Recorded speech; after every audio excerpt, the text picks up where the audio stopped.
Hey y'all, it's Canteen Cup Tuesday time.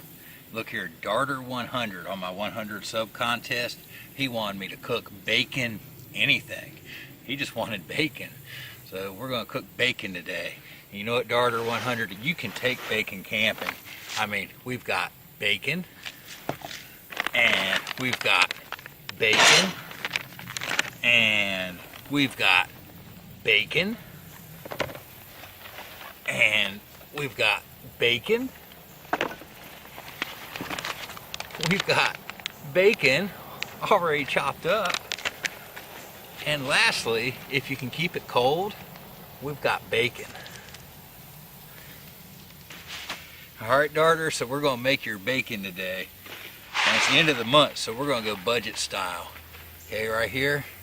These here are the half sizes from what you get at the grocery store. So one box for $1. This is a meal, and it'll make a nice hearty meal for you when you're on the trail. But we're going to ramp it up. We're going to add $2 to it today, and we're going to have our dollar store pack of bacon.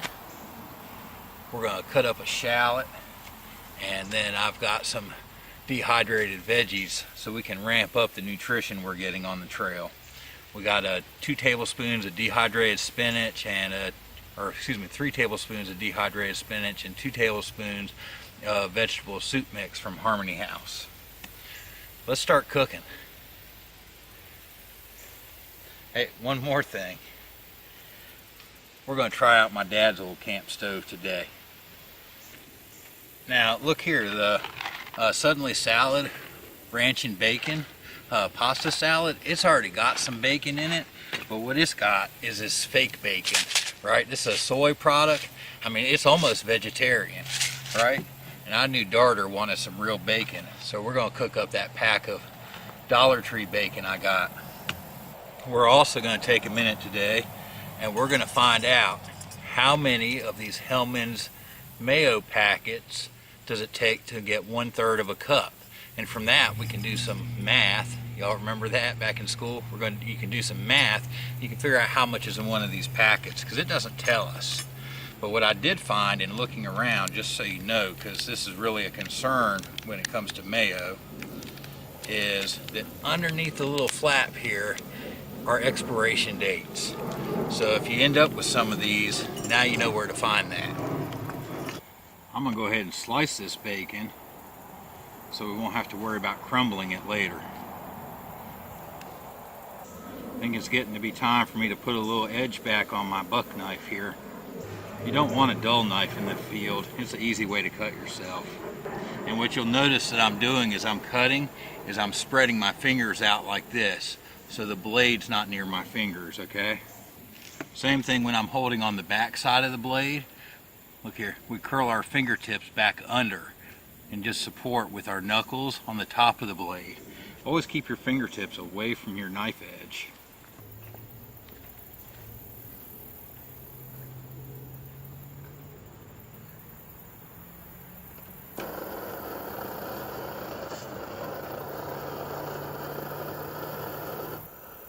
I've never cooked on my dad's old camp stove, so this is going to be a treat for me.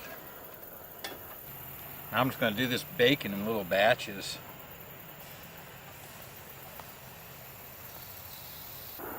I can't believe I'm cooking on this stove. It probably hasn't been lit in 30 years, aside from my little test run I did with it.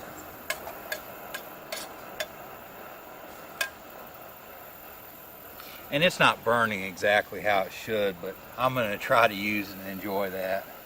I was getting a little wind on my flame. It was impeding my ability to cook well. So I just flipped the lid up a little bit to give myself a little wind block. We should probably cut my shallot up.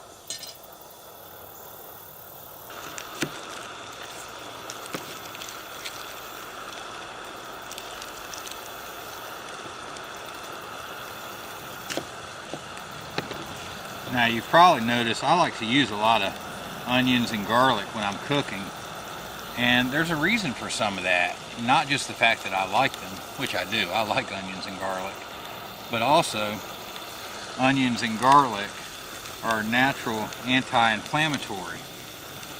I have arthritis, So I like to include onions and garlic and leeks, anything in that family, anytime I can get it. The same compound that's in the onions and garlics and leeks, you can also get in your berries and apples.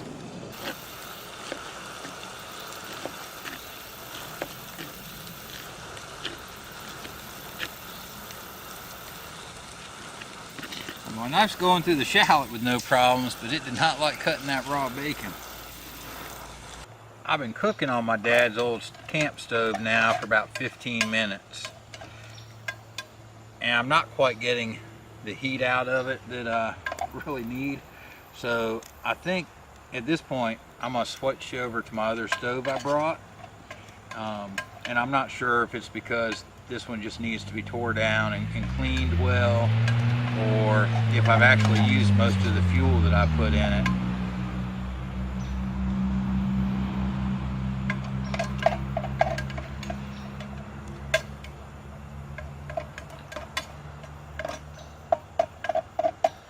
Sorry about that.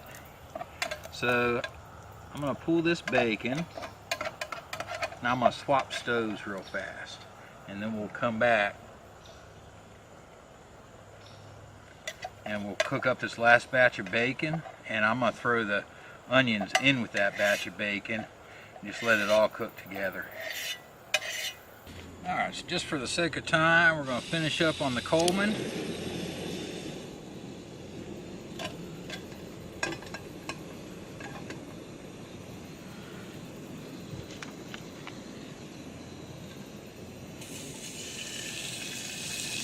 the last of my bacon. I'm going to throw the shallot in there to cook right along with it. Alright, so our next big question of the day is how many Hellmann's packets does it take to equal 1/3 of a cup, which is what this calls for. It's what this calls for to mix with your dry ingredients for your sauce or dressing for your pasta salad. 1.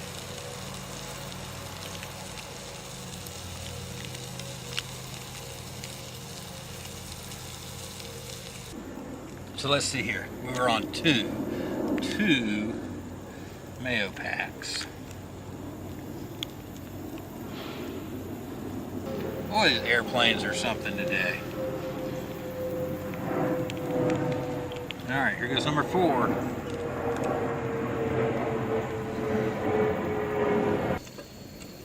I'm going to try to deglaze a little bit, get some of that burnt stuff off of there that we don't want in our food.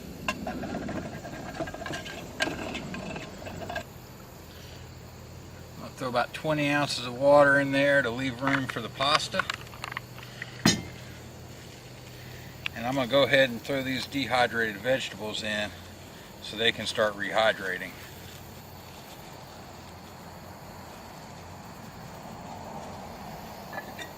Alright, boil on. Okay, where were we?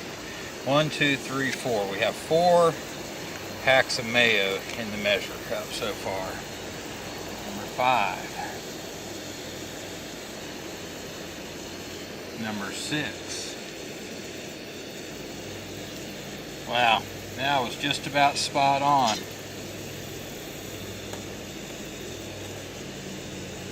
About 7 packets of mayo for 1/3 of a cup.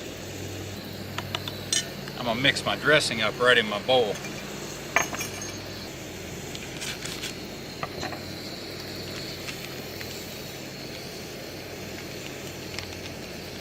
And I did the paper test, and it was struggling on that bacon. All that fat just doesn't like to cut.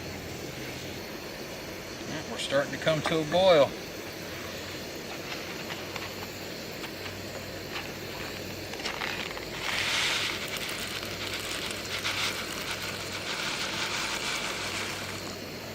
Once we started to get a rolling boil, I've turned the stove way down. It doesn't take much to keep it boiling.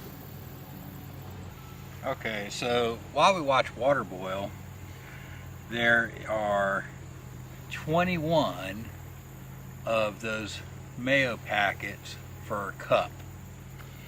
Now there are 48 teaspoons in a cup and 16 tablespoons in a cup.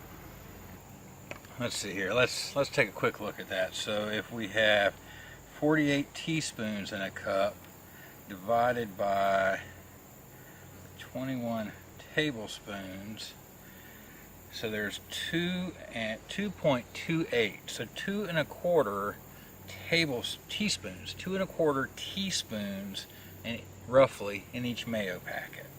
While the water's boiling, let's talk about some of those different baking options I showed you. Okay, if you're out on the trail, right? So these here are just your soy product bacon bits, and you can take those with you for bacon.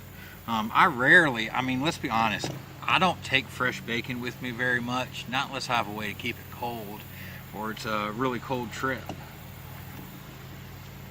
I personally don't eat a lot of meat, so I actually use these as a way to have some bacon flavor without the bacon.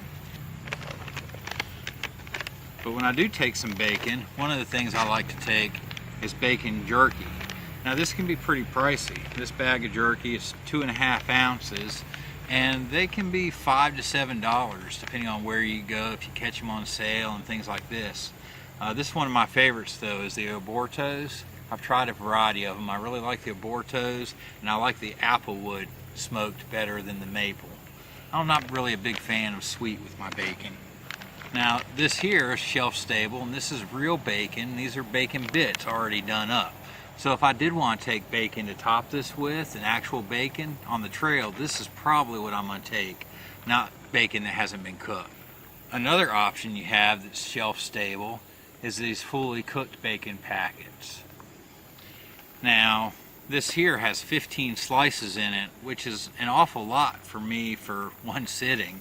But if you had a couple 3 people going, then one person could carry this for each meal you're going to use bacon, and it would go between you, but you need to split that up with some people. So I was kind of excited when I found this brand here.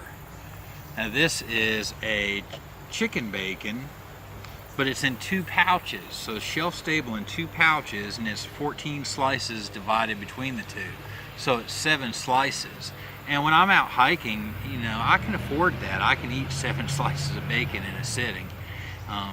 But this gives me 2 unopened packs to carry, so I don't have to worry about refrigeration.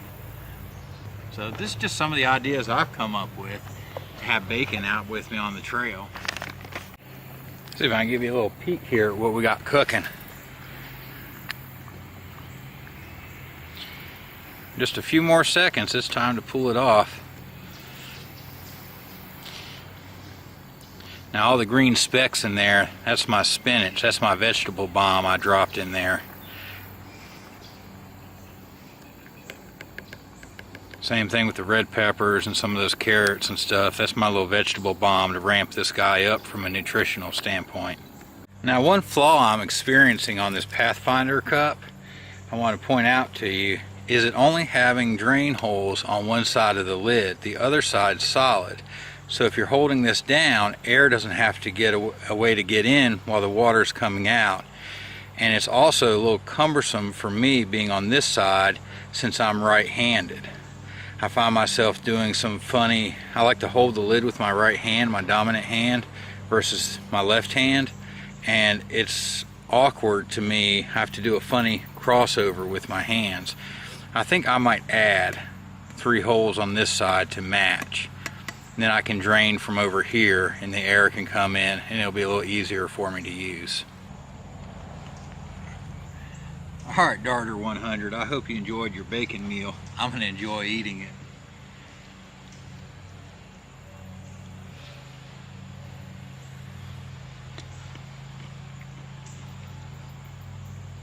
Oh yeah, there you go.